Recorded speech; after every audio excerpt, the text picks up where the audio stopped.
which is a peninsula that's just across the water from the Boston Peninsula. This is, of course, where one of the most important events of the American Revolution took place. That's the Battle of Bunker Hill. In fact, the Bunker Hill Monument is right behind me. And we'll talk about Bunker Hill in just a minute. I want to talk about some of the other things we did today. We did a good chunk of the Freedom Trail today. We went to Faneuil Hall. We walked over and took a duck boat tour, which the duck boats are amazing. These are World War II style boats that were useful because they could be both on land and, of course, on the water. And so that's what made them so useful in World War II. But anyway, as far as here in Boston, for the last 30 years or so, you've been able to take these duck boat tours. And we heard about this from our tour guide yesterday.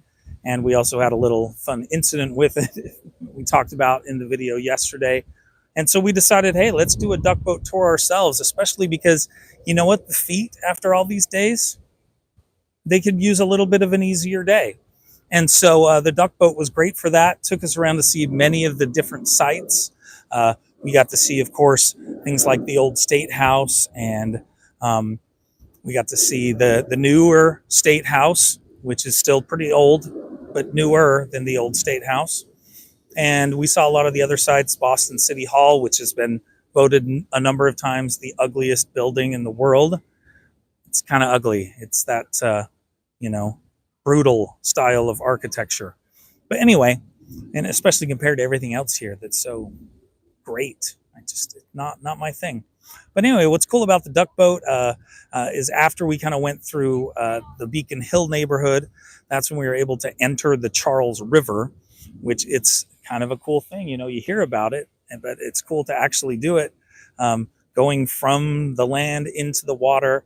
And we got to see some parts of the Charles River. We got to go under a bridge there. And on the other side of the Charles River from Boston is, of course, Cambridge, which is where MIT and Harvard are both located. So places that I did not go to school.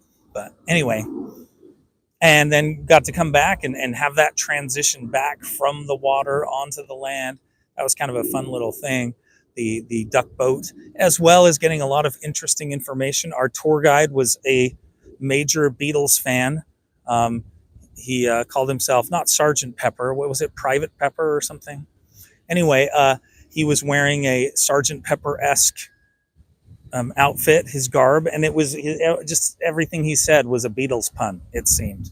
It was quite impressive, the number of Beatles puns he had, and for myself as a huge Beatles fan, it was quite enjoyable to listen to all the Beatles puns. I think some of the other people probably enjoyed it less than I did. That's okay, though. So anyway, duck boat tour, totally fun. Like, especially have a day where you are able to take a little bit of the a load off of the feet and be able to drive around and see a lot of the sights of Boston.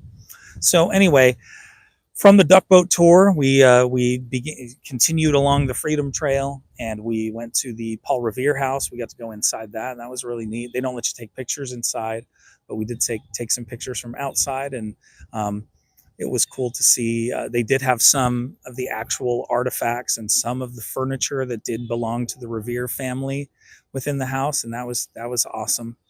And from there, we got to see the famous Paul Revere statue by Cyrus Dallin.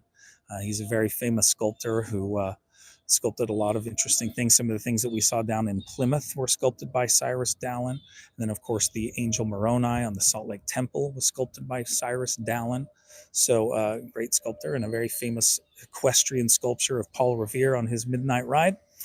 And of course, Paul Revere is most famous for the Midnight Ride, but maybe more importantly, he's the one that did the famous engraving of the Boston Massacre, where he basically makes the British look like they were firing, on purpose, on orders, massacring innocent people, which is not really how the Boston Massacre played out, but that's how the Sons of Liberty, Samuel Adams, Paul Revere, that's how they wanted it portrayed, and they were using it as a propaganda tool, and it was very effective. In any event, after seeing that Paul Revere statue, we saw the Old North Church, which we went inside yesterday, so we didn't spend as much time there, but we walked past the Old North Church. We went to the Copp's Hill Burying Ground. One of the most interesting things about that, beside it being, of course, a very old burying ground, is you have many of those that participated in the Boston Tea Party are actually buried in that cemetery. So that was an interesting thing to see. And then we crossed the bridge. It's a bit of a hike across the bridge over here to the Charlestown Peninsula, which is directly north of Boston proper. And it was here on the Charlestown Peninsula. Well, I'm getting ahead of myself. We went and saw the USS Constitution, which was commissioned in 1797. It is the oldest commissioned warship, for sure US, but I think maybe even in the world. Not 100% sure on that. Look that up, and then you'll know. But anyway, it's still U.S. Navy. It's still, manned by U.S. Navy personnel on the ship. And it was used extensively in the War of 1812. That's where it got its nickname, Old Ironsides. Of course, the U.S. Constitution has been a part of the U.S. Navy ever since 1797. Quite a long time. Anyway, and then we made our way up to this monument here at Bunker Hill, which technically is Breed's Hill. Okay. The Battle of Bunker Hill is kind of maybe slightly misnamed. It probably should be called the Battle of Breed's Hill, although the Battle of Bunker Hill is another hill over here on the Charlestown Peninsula, and it factored into the battle a bit, but it's not where the bulk of the fighting took place. Somehow the names kind of got switched up in history, and it's been known as the Battle of Bunker Hill. This is, of course, a hugely important battle. Just about exactly 2 months after Lexington and Concord. In those 2 months, you have about 20,000 militiamen who have surrounded Boston by land. The British control the sea; they control the harbor, but it's by land that the British are, not trapped in Boston, but they're certainly blocked from leaving Boston by land. And this militia has gathered, and they're just kind of waiting there and biding their time and trying to figure out what to do next. There's no real central leadership, which is an issue. You have a militia from all over New England that has come to surround Boston. So anyway, 2 months after Lexington and Concord, some of these militiamen go and set up fortifications on Breed's Hill. One of the leaders of this is Colonel Prescott. He's the one who famously says to the men, "Don't fire until you see the whites of their eyes." Maybe not. Probably didn't actually say it, but that's what they say that he said, and it's a great line, and it helps to illustrate part of the idea of why he would possibly have said that, although probably not. And that is, of course, that they were very low on ammunition. They had built some great fortifications up here, makeshift, but well done at the top of the hill. They have the high ground, which is important, of course. The British can't let them have this fortified position on high ground overlooking Boston Harbor, overlooking Boston itself. The potential is bad of getting some guns up there where they could potentially hit British ships, or the British can't have it. So the plan is to come over and to take the hill. It ends up taking a lot more men than the British expect. It takes 3 charges up the hill, about 3,000 men, which is not what the British anticipated they would need in this battle. The fighting was much more intense than they expected. They certainly didn't expect these colonials to stand up to them, the greatest army in the world, in the way that they did. The Americans, the colonials, have maybe 2,400-ish to the 3,000 British. They have a better position, but again, they don't have the ammunition they need, and they slowly but surely run out of ammunition, and that's the end of it for them. They try to escape off the hill. Most of them get away. One very important American, who I think is one of the underappreciated founding fathers, is a man by the name of Joseph Warren, who was a doctor in Boston.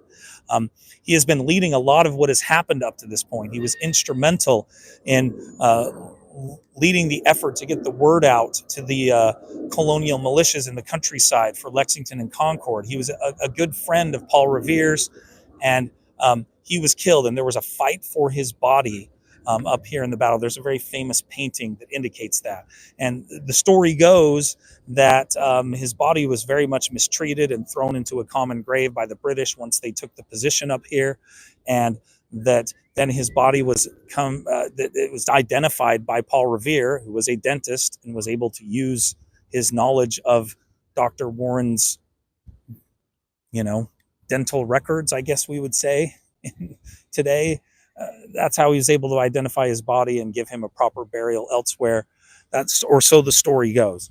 In any event, the Battle of Bunker Hill is hugely important in the American Revolution. It shows that the colonials can stand up to the British and that they're not going to back down in this fight. It's what we would call a Pyrrhic victory for the British. They do technically win the battle, but their casualty numbers are extremely high. And it's pretty much the end of General Gage as being in charge here in Boston. The numbers are, you know, of their 3,000, you've got about 1,050 casualties for the British. About 200 plus of those are dead.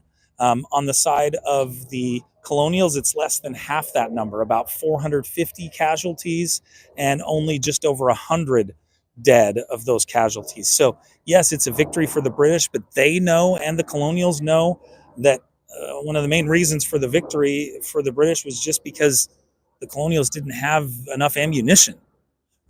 Had they had enough ammunition, they may have been able to hold that position much, much, much, much longer, and perhaps the British would have had to retreat and try again another day. And so this is a psychologically, it's a blow for the British. In some ways, it's not good for the colonials. It maybe gives them, they become a bit overconfident due to this battle. But it's not surprising that a month later, it's felt that there's a need to have some real leadership, some central leadership in the Continental Congress. In July of 1775, a month after the battle, the Congress appoints George Washington as the head of the new Continental Army.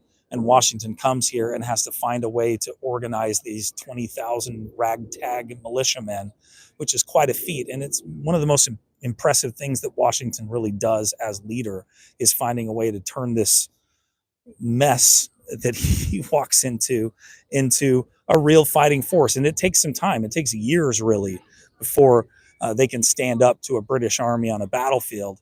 But it's a great effort by George Washington, and it's part of what makes him a great leader. So anyway, I know I've talked a long time, but I find this fascinating. And the Battle of Bunker Hill, of course, is one of the most important events of the American Revolution.